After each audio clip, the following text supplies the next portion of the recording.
अब आते हैं इस फिल्म के सबसे बड़े झूठ पर। एक ऐसा फैसला जो बीजेपी के खुद के सपोर्टर्स जस्टिफाई नहीं कर पाते, उसे आदित्य धर ने नेशनल सिक्योरिटी मास्टर स्ट्रोक में कन्वर्ट कर दिया। फिल्म में दिखाया जाता है कि पाकिस्तान ने पहले 11,000 करोड़ की फेक करेंसी इंडिया भेजी और दोबारा 60,000 करोड़ की फेक करेंसी भेज रहा था, वो भी यूपी इलेक्शन को फंड करने के लिए। इंटेलिजेंस एजेंसीज ने ये बात प्रधानमंत्री को ब्रीफ करी और प्रधानमंत्री ने देश बचाने के लिए नोटबंदी कर डाली। Feeling proud of our unknown man. Of course मतलब अब पता चलता है इससे कि डिमोनेटाइजेशन क्यों हुई थी, वो भी पता चला।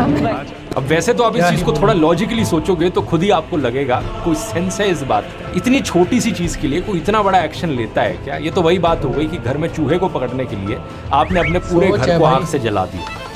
सच बात यह है कि आरबीआई की 2017-18 की एनुअल रिपोर्ट के अनुसार डीमोनेटाइज किए गए 15.41 लाख करोड़ रुपयों में से 15.31 लाख करोड़ रुपीस वापस आ गए थे, यानी कि 99.3% नोट्स बैंकिंग सिस्टम में वापस आ गए थे एक साल के अंदर अंदर। और ये देखिए, आरबीआई ने कहा कि उस साल उन्होंने सिर्फ 43 करोड़ रुपीस की फेक करेंसी डिटेक्ट करी। सिर्फ 43 करोड़ रुपीस, यानी कि फिल्म में दिखाए हुए 60,000 करोड़ रुपए, 11,000 करोड़ रुपए, ये सिर्फ आदित्य धर की बनावटी कहानियां हैं। National bureau of economic research की स्टडी के अनुसार डीमोनेटाइजेशन ने इंडिया की इकोनॉमिक एक्टिविटी को नवंबर-दिसंबर 2016 में कम से कम 3 परसेंटेज पॉइंट्स कम कर दिया। इंडिया के जीडीपी पर इसका बहुत बुरा असर पड़ा, जिसका इंपैक्ट अगले कई सालों तक दिखता रहा। एटीएम लाइंस और कैश क्राइसिस की वजह से कम 80 से ज्यादा लोग मारे गए। कोई बैंक्स के बाहर लाइन में खड़ा खड़ा गिरकर मर गया तो कोई एटीएम के पास हार्ट अटैक से मर गया। बैंक एम्प्लॉयज ओवरवर्क से मारे गए। कोई हॉस्पिटल में इलाज नहीं करवा पाया क्योंकि कैश नहीं था। बाहर आने के कारण इन्होंने डॉक्टरों के पास दिखाया, लेकिन कोई भी डॉक्टर 500,000 के नोट चेक करके किसी ने भी कोई ट्रीटमेंट नहीं करा। ये सब लोगों ने अपनी आंखों से होते हुए देखा। बीजेपी के कट्टर सपोर्टर्स भी इसे डिफेंड नहीं कर पाते और आदित्य धर इसे अपने पॉपा की महानता बता रहे हैं। सच बात तो यह है कि अगर सही में मोदी ने इस कारण से नोटबंदी करी होती तो इसका क्रेडिट लेने सबसे पहले वो आगे खड़े होते। मतलब सोचकर देखो, जिस इंसान ने वॉर नहीं रुकवाई वो वॉर रुकवाने का क्रेडिट ले रहा है।